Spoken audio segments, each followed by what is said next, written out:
늘었다 줄었다 왔다 갔다 하는 방역 상황처럼 경제도 종잡을 수 없기는 마찬가지입니다. 한때는 수출이 가장 큰 충격을 받으면서 휘청거리더니 요즘은 우리 경제를 그나마 떠받치고 있고 내수는 그 반대의 움직임을 보이고 있습니다. 이 와중에 일자리와 자영업자의 충격은 쉼없이 이어지는 등 우리 경제가 전방위로 받는 영향은 어마어마합니다. 어제 정부가 비교적 높은 확산세에도 불구하고 사회적 거리두기 단계를 2단계로 낮춘 이유도 여기에 있을 겁니다. 오늘은 우리 수출과 일자리 상황 어떤지 전문가와 함께 심층 분석해 보겠습니다. 양준석 가톨릭대학교 경제학과 교수 나왔습니다. 교수님 안녕하십니까? 안녕하세요. 네, 먼저 여러 가지 경제 상황들이 있는데 수출부터 좀 보겠습니다. 이번 달 10일까지 집계된 수출 실적이 11일에 발표가 됐는데 1년 전보다 0.2% 줄어들었습니다. 거의 비슷했다라고 봐야 되는 수준까지 왔는데 한때 두 자릿수 감소세여서 3분의 1이 줄어들었다 이런 얘기가 나왔더니 8월쯤부터는 다시 한 자릿수 감소세로 돌고 되고 9월에는 소수점까지 또 개선이 계속되고 있어요. 지금 수출 상황 좀 어떻게 보십니까? 예, 수출 상황이 일단 0.2%밖에 안 떨어진 거는 어떤 점에서는 긍정적으로 볼 수가 있긴 한데 예. 그런데 지금 9월 통계를 보면은 작년, 재작년 다 좀 줄어들었습니다. 그래가지고선 어떤 면에서는 상당히 낮은 그 기본에서 시작하는 면도 있고 그 다음에 또 한 가지 걱정되는 거는 작년, 재작년 역시 마찬가지로 9월 초 그러니까 첫 10일에는 수출이 증가했어요. 예. 그래서 19년에는 9월 초에 7.2% 증가했고 그 다음에 8월 초에는 18년에는 9월 초에 13.8%가 증가했는데 그런데 9월 끝날 때까지 보면은 오히려 줄어들었습니다. 그래가지고 지금 10일 동안에 그래도 그렇게 많이 떨어지지 않은 거 일단은 좋은 뉴스긴 한데 그렇지만 일단은 좀 너무 기대 가지 말고 그리고 좀 기다려 보자 그런 좀 측면이 있고요. 금년의 통계가 조금 좀 어려운 게 예. 추석이 붙어 있잖아요. 예. 작년 재작년에는 9월 초나 9월 중순에 이제 추석이 붙어 있었는데 금년에는 오히려 10월 초에 추석 연휴가 좀 더 많이 들어갑니다. 그러니까 예. 9월이 작년보다 조금 더 잘할 가능성은 충분히 있어요. 그럼에도 불구하고 그 일별로 하면은 이번 통계도 마찬가지지만은 좀 많이 떨어질 가능성이 있다. 그런 염려가 좀 있습니다. 그렇군요. 수출 조금 더 자세하게 뜯어보겠습니다. 이 국가별로 좀 보면요.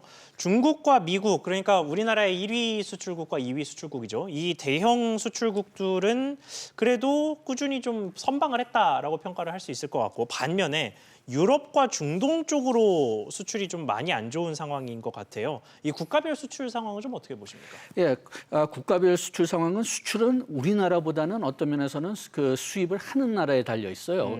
그래가지고 수입하는 나라들이 경기가 회복돼야 되는데 그런데 유럽이나 중동 지역 같은 경우는 아직도 코로나 독감 그리고 또 중동 같은 경우는 석유 가격 하락 때문에 그렇게 회복을 못 하고 있죠. 예. 세계은행 통계를 보면은 유로존은 마이너스 9.1% 될 거라고 예상하고 있고 중동 지역은 마이너스 3.8% 될 것이라고 좀 예측하고 있거든요. 경제 성장률이요? 예, 그렇기 때문에 어떤 면에서는 우리나라 그 지역에 대한 우리나라 수출이 떨어지는 건 좀 당연한데 여기서 좀 예외가 미국입니다. 예. 중국은 수출이 늘었는데 또 이번 금년에 거의 큰 국가로는 유일하게 플러스 성장할 것으로 지금 예측되고 있으니까 중국 쪽에 이제 수출이 늘어나는 거는 좀 당연한데 미국은 아직 지금 세계은행 통계로는 마이너스 6.1% 성장할 것이라고 그 예측하는데도 불구하고 수출이 오히려 좀 늘고 있거든요. 예, 이유가 뭘까요? 그 이유는 그 미국이 하도 큰 나라이기 때문에 그 지역별로 그 성과가 좀 달라서 그런 것도 있고 그다음에 거리두기를 좀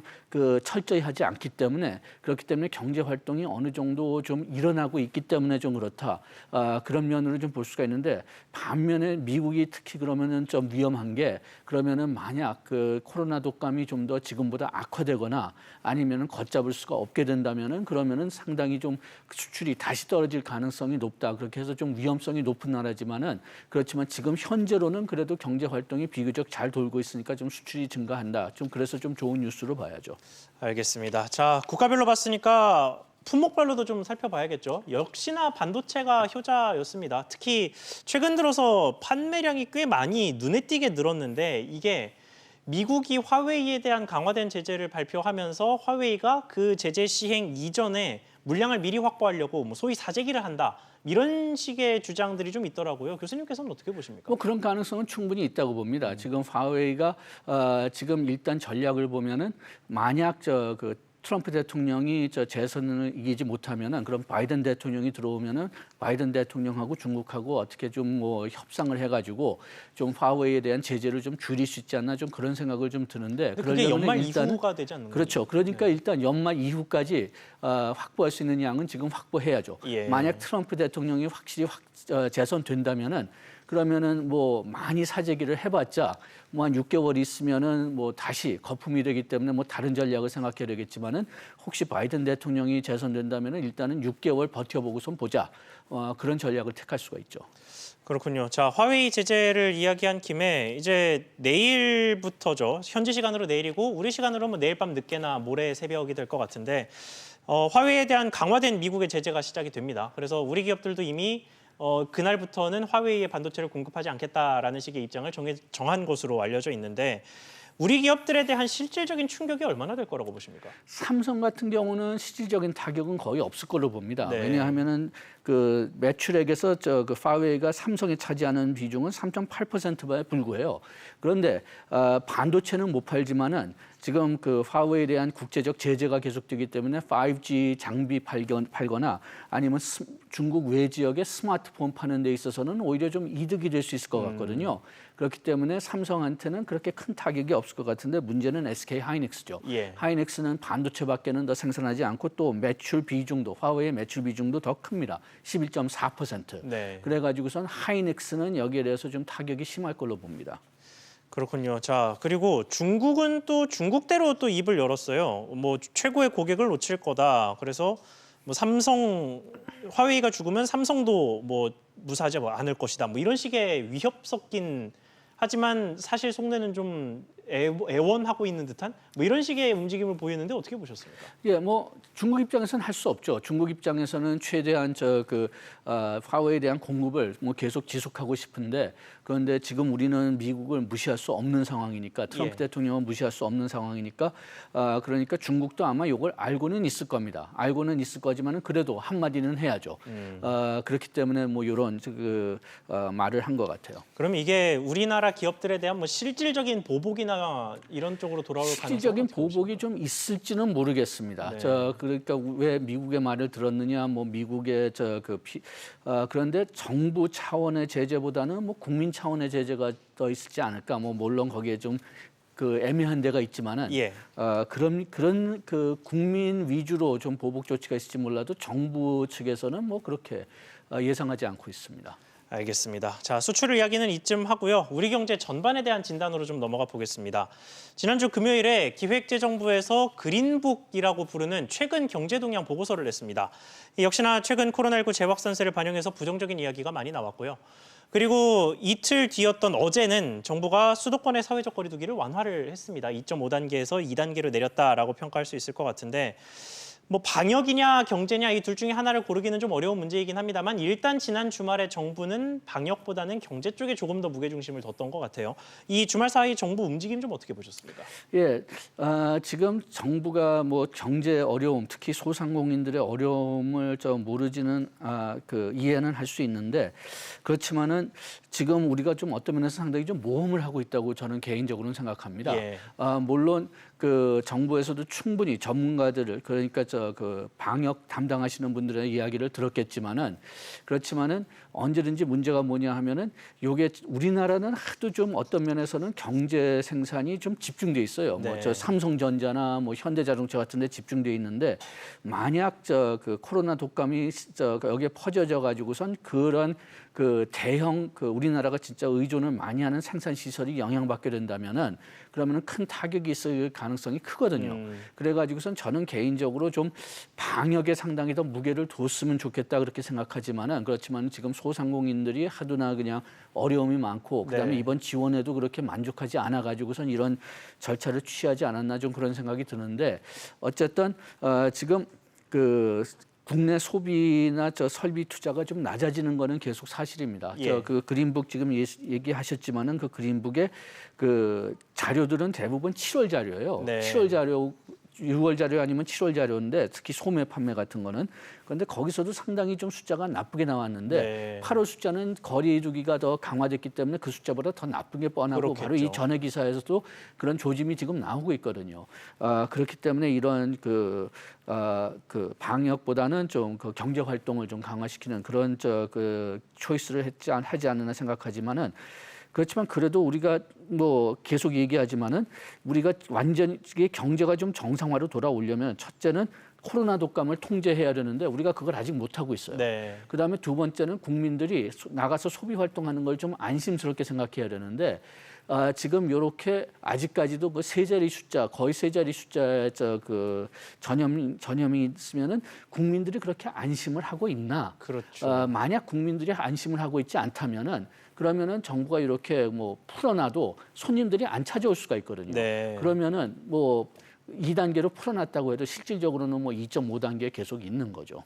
그렇군요. 자, 그리고 지금 그 내수와 자영업자 이야기를 위주로 말씀하셨는데 사실 코로나19로 영향을 받는 게 또 하나 더 있죠. 일자리 문제인데요. 물론 자영업자도 일자리에 포함이 되기 때문에 뭐 어느 정도 연관이 되어 있긴 합니다만 이게 새로운 일자리가 생기기는커녕 있던 일자리까지 계속 사라져서 취업자의 통계청 자료 기준의 감소세가 6개월 이어지고 있는 상황이거든요. 그래서 지금 일자리 문제에 대해서는 좀 어떻게 분석하고 계십니까? 예, 우리가 저 취업자 숫자만 봐도 저렇게 지금 떨어지고 있지만은 예.